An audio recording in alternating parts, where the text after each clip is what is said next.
Hello students, let's start our question answer of chapter acceptance speech.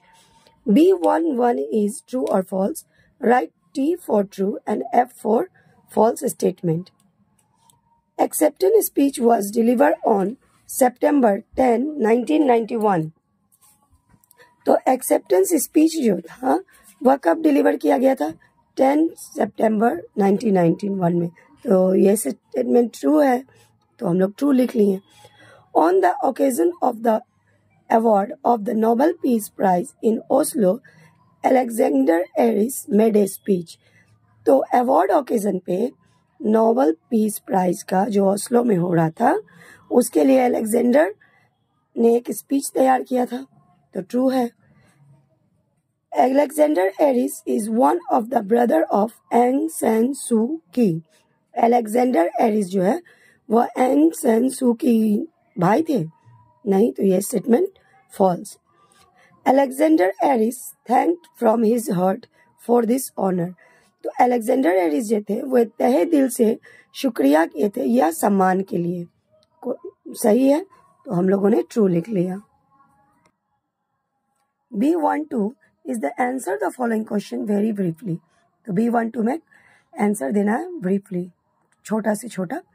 Question number 1 is why had Alexander Aris accepted the Nobel Peace Prize on behalf of his mother? Alexander Aris जो थे क्यों उस Nobel peace prize को accept किए अपने माँ के बदले में? She was under prison under the military regime of Burma. तो आप लोग और भी इसमें लिख सकते हैं ज़्यादा। Alexander Aris accepted the Nobel peace prize because और लगा सकते हैं, नहीं तो ये भी शॉर्ट आंसर आप लोग लिख सकते हैं। क्यों वो अपनी माँ के बिहाफ में प्राइज लिए थे?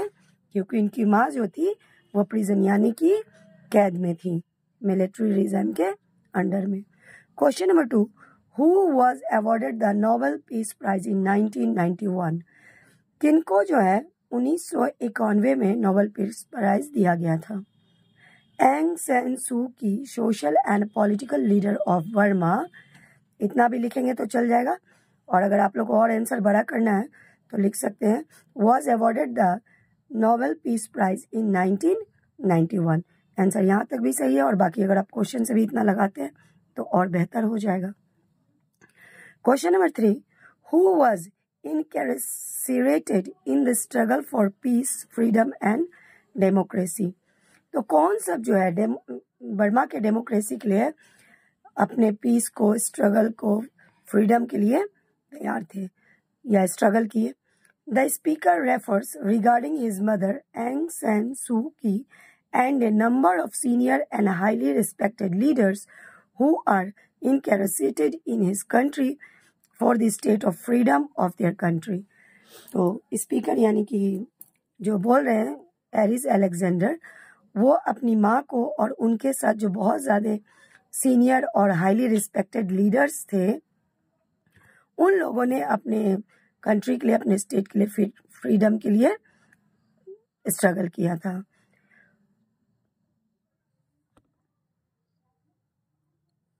B21 में complete the following sentences on the basis of the lesson. तो complete the sentences जो है जैसे कि लेसन के बेसिस पे ये जो सेंटेंस दिया गया है उसको complete करना है। The prize is also attended all this engaged in this struggle. 2. Mr. Chairman, the whole international committee has applauded the choice of your committee. Let a new age down. B22 is the answer the following question very briefly. Why has the whole international community applauded Mr. Chairman? पूरा जो international committee क्यों mister chairman को अपलॉन्डेड कर रहे थे? Because the prize is intended to honor not only Aung San Suu Kyi but through her to all those who are in one way or the other are engaged in this struggle for the emancipation of the human spirit from political tyranny and psychological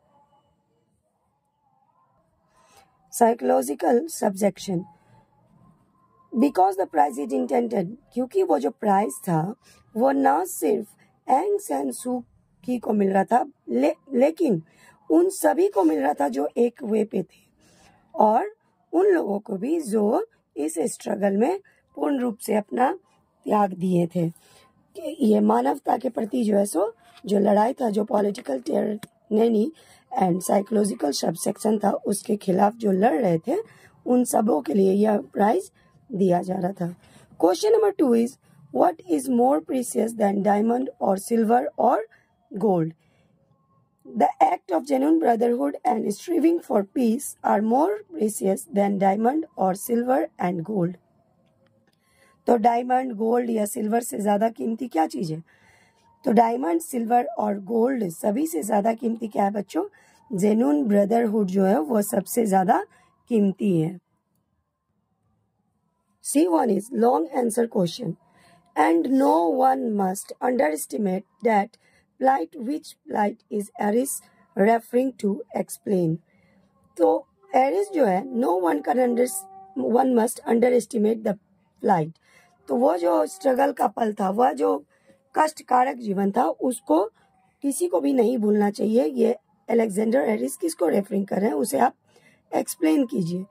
The speaker refers through this the plight of those in the countryside and towns living in poverty and destitutions, those in prison, battered and tolerant, the plight of the young people, the hope of Burma, dying of malaria in the jungles.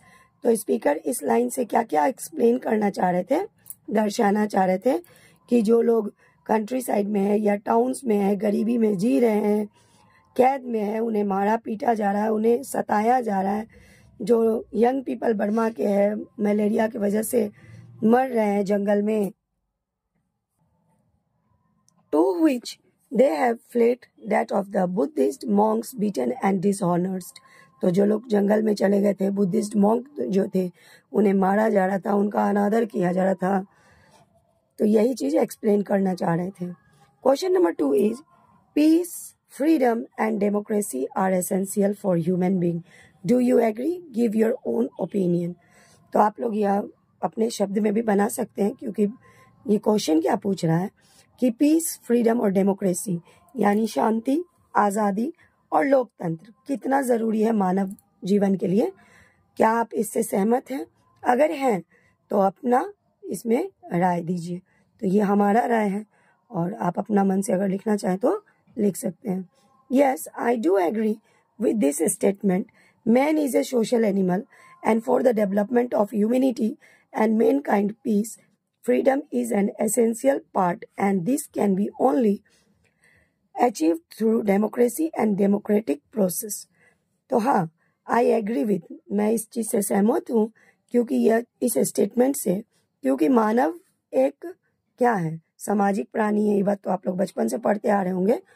और मानवता और शांति को बनाए रखने के लिए या इसको उन्नत करने के लिए क्या जरूरी है? पीस जरूरी है, फ्रीडम जरूरी है, क्योंकि यह जो है ना पार्ट है इस चीज का। और यह हमको अचीव कैसे होगा, यानी इसको हम कैसे प्राप्त कर सकते हैं?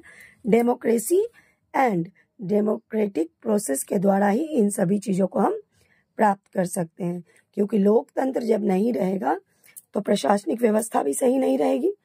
मान लीजिए राजतंत्र में क्या व्यवस्था था, दूसरा व्यवस्था था ना। तो लोकतंत्र, अभी India is a democratic country, तो डेमोक्रेटिक तरीका से अगर देश चलता है ना, तो सारी व्यवस्थाएं सही तरीका से चलती हैं।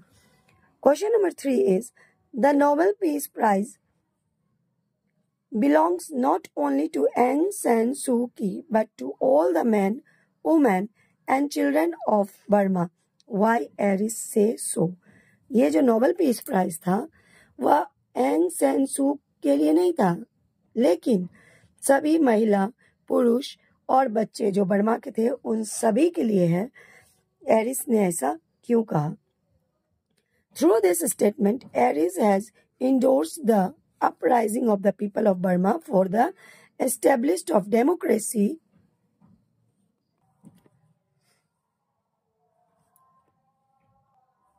Through this statement, Aris has endorsed the uprising of the people of Burma for the establishment of democracy in the country and restoring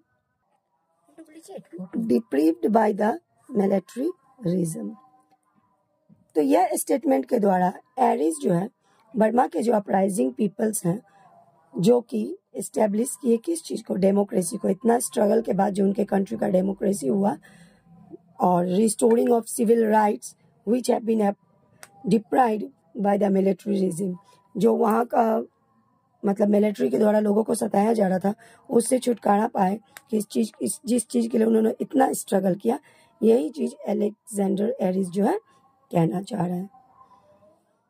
Fourth question is, the beauty of genuine brotherhood and peace being more precious than diamond or gold or silver. Why does Aris claim so? Do you agree with this? With him? तो genuine brotherhood का जो beauty है, जो खूबसूरती है और जो शांति उससे है, वह डायमंड, गोल्ड और सिल्वर से प्रीसियस है, यानी कीमती है. अलेक्जेंडर एरिस क्यों ऐसा क्लेम किए और क्या आप इससे एग्री हैं, उनसे एग्री हैं? Yes, I totally agree with this statement and through this I endorse the expression of sentiment of the mankind. The man wants to live in peace, harmony and freedom. This is natural argue of the man. Brotherhood is the key to social living and peace is essential for the development of the society. तो मैं तो पूर्ण रूप से totally इस statement से agree हूँ. इससे क्या है कि मानवता का सबसे ज्यादा विकास होता है. प्रत्येक मनुष्य जो है वह कहाँ रहना चाहता है? एकदम शांत वातावरण में, आज़ादी में, हार्मोनी में. तो यह एक मनुष्य का नेचुरल आर्ग्यू है, यह प्राकृतिक देन है कि सभी को शांति बहुत पसंद है. और कब यह संभव है? तो ब्रदरहुड जो है वह चाबी है जो सोशल लिविंग और पीस के लिए सबसे ज्यादा जरूरी है और हमारे समाज का डेवलपमेंट के लिए भी जरूरी है. Diamond, silver and gold have no use if one is deprived of peaceful living and is unable to create brotherhood in the social living. तो डायमंड हो, सिल्वर हो या गोल्ड हो, इसका कोई यूज नहीं है अगर आपके जीवन में शांति नहीं है और आप अपने आसपास के माहौल में ब्रदरहुड को नहीं कायम कर पा रहे हैं. आप रोज लड़ाई झगड़ा वगैरह हो रहा है या बहुत तरह के जो है सो नेचुरल और मेन मेड जो है सो परेशानियां हैं जिससे हमारे सोसाइटी में प्रॉब्लम क्रिएट होती है. तो ये किसी को भी पसंद नहीं है. सब अपने जीवन में भाईचारा के साथ, सुख शांति के साथ रहना पसंद करते हैं. तो अगर आपके पास बहुत सारा सोना है और सुकून का नींद नहीं आ रहा है, तो वो सारा सोना, चांदी, हीरा मोती जो भी आपके पास, वो सारी क्या है? व्यर्थ है. तो इसलिए सबसे ज्यादा इम्पोर्टेंट क्या है लाइफ में? पीसफुल. और वो तभी संभव है. तो इसका क्या है ना, brotherhood is the key of social living and peace. तो आप जितना शांति बनाए रखिएगा उतना ज्यादा आपका जीवन सुकून से बीतेगा. तो थैंक यू स्टूडेंट्स. अगर आप लोगों को जो है सो वीडियो पसंद आए तो प्लीज लाइक कीजिए, शेयर कीजिए और मेरे चैनल को सब्सक्राइब कीजिए. व्यूज तो बिल्कुल है ही नहीं. मुझे नहीं लगता कि मेरे 10th के जो प्यारे बच्चे हैं बिल्कुल सीरियस है इंग्लिश को लेके. मुझे ऐसा बिल्कुल लग ही नहीं रहा है. थोड़ा भी सीरियस नहीं है आप लोग. एग्जाम का मात्र 2-3 महीना बच गया है. 3 महीना तो है ही नहीं, 2 महीने. और उसके बाद भी आप लोग जरा सा भी वीडियो पे ध्यान नहीं दे रहे हैं, इंग्लिश को देख ही नहीं रहे हैं. सो मैं रिक्वेस्ट करूंगी कि आप लोग वीडियो को देखिए और कम से कम पास मार्क्स भी लाने का प्रयास कीजिए इंग्लिश में. क्योंकि आप लोग, कितना बार बताऊं कि 12 में जाएंगे तो आप लोग का 100 नंबर का इंग्लिश हो जाएगा. तो तभी आप लोग को काफ़ी समस्याएं उत्पन्न होगी. So student, please watch the video by heart. Thank you. Have a nice day.